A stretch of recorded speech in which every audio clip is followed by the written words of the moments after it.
നിങ്ങളുടെ ഇഷ്ട പരമ്പരകളുടെ മുഴുവൻ എപ്പിസോഡുകളും ടെലികാസ്റ്റിന് ശേഷം എക്സ്ക്ലൂസീവായി സൺ നെക്സ്റ്റ് ആപ്പിലൂടെ കാണൂ. ഇന്ത്യൻ ഉപഭോക്താക്കൾക്ക് മാത്രം സൗജന്യം. എന്ത് കോലം ഏട്ടാ, എന്തിനാ ഇങ്ങനെ നശിക്കുന്നത്? ഞാനെങ്ങനെയായത് നിനക്കെന്താ? ആ, ഒരിക്കൽ പോലീസ് പിടിച്ചത് മറന്നോ? ഇനിയും അവരുടെ കൈ കിട്ടിയാ പഴയതുപോലെ ആവില്ല, അത് ഓർത്തോ. എടാ, നീ എന്നെ കൂടുതൽ പഠിപ്പിക്കണ്ട. നീയല്ല, ഞാനാ നിന്റെ ഏട്ടൻ. തെറ്റ് ചെയ്യുന്നത് മൂത്തവരായാലും പറഞ്ഞു കൊടുക്കുന്നതിലും തിരുത്തുന്നതിലും അതിലൊന്നും ഒരു തെറ്റുമില്ല. എന്തിനാ ഇന്ദിര ഇങ്ങനെ? നീ ഇങ്ങനെയൊന്നും ആയിരുന്നില്ലല്ലോ. അതെ, ഇന്ദ്രൻ എങ്ങനെയൊന്നും ആയിരുന്നില്ല. പക്ഷേ ഇനി മുതൽ ഞാൻ ഇങ്ങനെയാ. എന്നെ ഇങ്ങനെ ആക്കിയത് എന്റെ ഭാര്യ ഒരുത്തിയാ. അവളാ എന്നെ നശിപ്പിച്ചത്. ഏട്ടൻ കാണിക്കുന്ന പോക്കൃത്തരത്തിന് ഏടത്തി എന്തിനാ കുറ്റം പറയുന്നത്? ആ പാവ എന്ത് തെറ്റാ ചെയ്തേ? പാവോ? അവളോ? എടാ, അവള് രാക്ഷസിയാ. എന്നെ അനുസരിക്കാത്ത, എന്റെ വാക്കിന് പുല്ലുവില കൊടുക്കുന്ന ഒരു പൂതന. അരുത് മോനെ, അനുവിനെ കുറിച്ച് ഇങ്ങനെ ഒന്നും പറയരുത്. നീ പറയുന്നത് മാത്രമേ ആ പാവം അനുസരിച്ചിട്ടു. ഓ, അവളാണോ അനുസരിക്കുന്നത്? ഏട്ടനും അമ്മയും കൂടിയല്ലേ ആ കുടുംബത്തെ ദ്രോഹിക്കുന്നത്?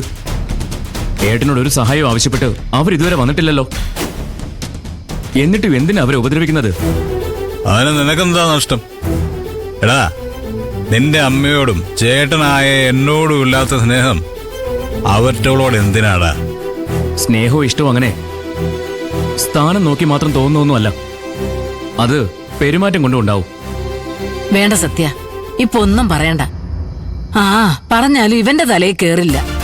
അങ്ങനെ മിണ്ടാതിരുന്നിട്ട് കാര്യമില്ല ഭാനുമേ. ഏട്ടൻ സ്വയം നശിക്കാൻ തീരുമാനിച്ച് ഇറങ്ങിയിരിക്കുക. നശിക്കട്ടെ, അതിനെന്തിനാ മറ്റുള്ളവരെ ദ്രോഹിക്കുന്നേ? എടാ എടാ ഞങ്ങൾ ആരെ ദ്രോഹിച്ചെന്നാടാ? ഏട്ടനൊന്നും അറിയില്ലേ? അമ്മ ഏടത്തിന്റെ വീട് വിൽപ്പന നശിപ്പിച്ചത് അത് ഏട്ടൻ കൂടി അറിഞ്ഞിട്ടല്ലേ? അമ്മ എന്ത് നശിപ്പിച്ചെന്ന്? അവർക്ക് കൂടുതൽ കാശ് വാങ്ങി കൊടുക്കാനാ അമ്മ ശ്രമിച്ചത്. എടാ എടാ എങ്ങനെയാടാ ദ്രോഹിക്കലാവുന്നേ? വെറുതെ ഏട്ടൻ പൊട്ടം കളിക്കരുതേ. നമ്മുടെ അമ്മ എനിക്ക് നന്നായിട്ട് അറിയാം. ഏട്ടത്തെയും വീട്ടുകാരും നശിക്കുന്നത് കാണാൻ മാത്രം ആഗ്രഹിച്ച് നടക്കുന്ന ആളാ അമ്മ. എന്നിട്ട് കൂടുതൽ കാശ് വാങ്ങിക്കൊടുക്കാൻ നോക്കി പോലും. കഷ്ടം. ഇത്രയും മനസാക്ഷിയില്ലാത്ത ആൾക്കാരെ ഞാൻ കണ്ടിട്ടില്ല. എന്താടാ പറഞ്ഞേ? എന്താ പറഞ്ഞത് കേട്ടില്ലേ? നിങ്ങൾ അമ്മയും മകനെയും പോലെ മനസാക്ഷിയില്ലാത്ത ആൾക്കാരെ ഞാൻ കണ്ടിട്ടില്ലാന്ന്. അതേടാ, എടാ ഞങ്ങൾക്ക് മനസാക്ഷി ഇല്ലടാ, ദയയും സ്നേഹവും ഒന്നുമില്ല. അതിന് നിനക്കെന്താ? അല്ലെങ്കിലും നിനക്കതൊക്കെ ധാരാളം ഉണ്ടല്ലോ. അതെ, ഉണ്ട്. അതുകൊണ്ടാ നിങ്ങളെ ഒരു രീതിയിലും എനിക്ക് അംഗീകരിക്കാൻ പറ്റാത്തത്. എടാ, പറ്റില്ലെങ്കിൽ ഇറങ്ങി പോടാ. ഇതേ എന്റെ വീടാ.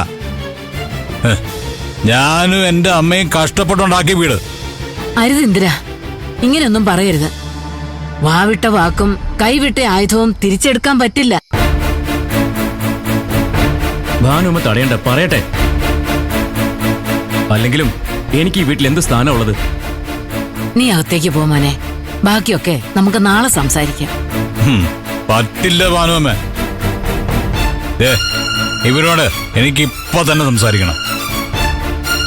എടാ, നിന്റെ അമ്മ നിന്റെ ഏട്ടത്തിന്റെ വീടിന്റെ വിൽപ്പന തടഞ്ഞിട്ടുണ്ടെങ്കിൽ അതിനും വലിയ കച്ചവടം അമ്മ കണ്ടുവച്ചിട്ട് തന്നെ ഉണ്ട്. ഇനി നിനക്ക് കൂടുതൽ അറിയണമെങ്കിൽ നീ പോയി അമ്മയോട് ചോദിക്കും. ചോദിക്കാൻ എനിക്ക് യാതൊരു പേടിയുമില്ല. സത്യ, വേണ്ട മോനെ. ഇപ്പൊ സംസാരിച്ച അത് വലിയ പ്രശ്നമാവും. നീ അകത്തേക്ക് പോ. പോടാ. ഭാനുവമ്മയല്ലേ പറയുന്നു, പോ മോനെ.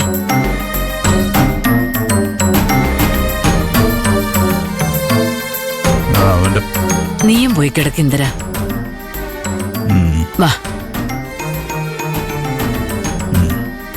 ചെല്ലു മോനെ. ഓക്കെ.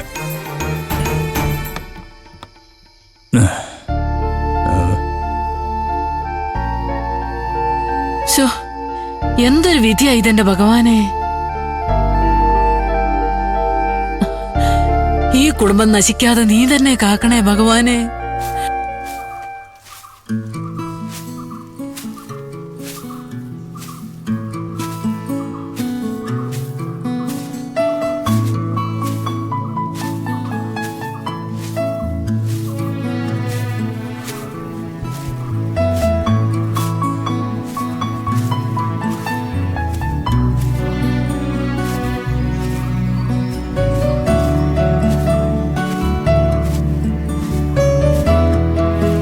ആഹാ, അത് ശരി.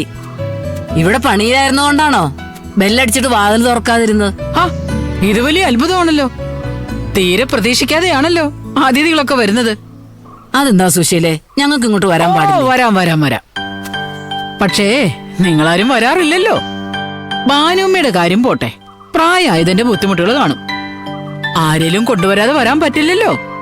പക്ഷേ എന്റെ ഇളയ മകനോ, അവന് പിന്നെ അമ്മയും പെങ്ങളെയൊന്നും കാണണ്ടല്ലോ.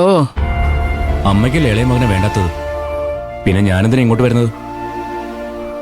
എന്റെ കുറ്റം പറയാനല്ലാതെ നീ ഇങ്ങോട്ട് വരാറില്ലല്ലോ, അതുകൊണ്ട് പറഞ്ഞതാ. ഏതായാലും വന്നല്ലോ. ആഹാ, ഇത് ആരൊക്കെയാ? മോളെ, ശ്യാമ. നിന്നെ ഒന്ന് കണ്ടിട്ട് എത്ര നാളായി. ശ്യാമസുന്ദരൻ എന്നെ മറന്നോ? ഭാനുവും എങ്ങനെ മറക്കാൻ പറ്റുമോ? സത്യ, ഏതായാലും ഹാപ്പിയായി. എന്റെ അനുജത്തിന്റെ കണ്ണുനീരിന് ഒരവസാനം ഉണ്ടാവുമല്ലോ. എല്ലാം നിങ്ങളുടെയൊക്കെ പ്രാർത്ഥനയുടെ ഫലം കൂടിയായിട്ടാ. നീ ചെന്ന് ചായ എടുക്കു സോനെ. ചായ ഒന്നും വേണ്ട. നിങ്ങളോടൊക്കെ മനസ്സ് നിറഞ്ഞ് സംസാരിക്കാനാ ഞങ്ങൾ വന്നത്. അല്ല, ശ്യാമമോളെവിടെ? അവള് നല്ല ഉറക്കായിട്ടാ, ഞാൻ എടുത്തോണ്ട് വരാം. വേണ്ട മോളെ, എന്തായാലും കുറച്ചു കഴിഞ്ഞാലും ഞങ്ങൾ പോവൂ. അപ്പൊ കാണാം. നിങ്ങൾ വന്നപ്പോ അനുവേട്ടത്തിയെ കൂടി കൊണ്ടുവരാറുന്നില്ലേ? അനുവേട്ടത്തിയെ കണ്ടിട്ടും ഒരുപാട് നാളായി. അതെ, ഏട്ടൻ വരുമ്പോ ഞാൻ പറയാറുണ്ട്. പക്ഷെ ആര് കേക്കാനാ? വിച്ചുമോനെ കാണാൻ നല്ല കൊതിയുണ്ട്.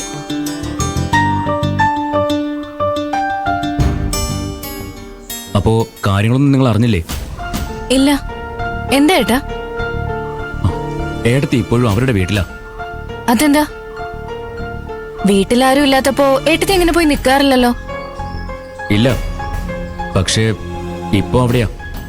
എല്ലാത്തിനും കാരണം നമ്മുടെ അമ്മയാ. ഞാനോ? ഞാനെന്താ ചെയ്തേ? നിങ്ങൾക്കൊന്നും ഒരു ശല്യമാവാതിരിക്കാനാ ഞാൻ ആ വീട്ടിൽ നിന്ന് പോകുന്നത്. എന്നാലും എന്നെ വെറുതെ വിടില്ല. വീട്ടിൽ നിന്ന് പോയാലും ചെയ്യേണ്ടതൊക്കെ അമ്മ ചെയ്യുന്നുണ്ടല്ലോ. അതെന്താണ് നീ അങ്ങനെ പറഞ്ഞേ? ഞാൻ എന്ത് ചെയ്തെന്നാ? അമ്മ കൂടുതൽ എന്റെ മുന്നിലേ അഭിനയിക്കല്ലേ.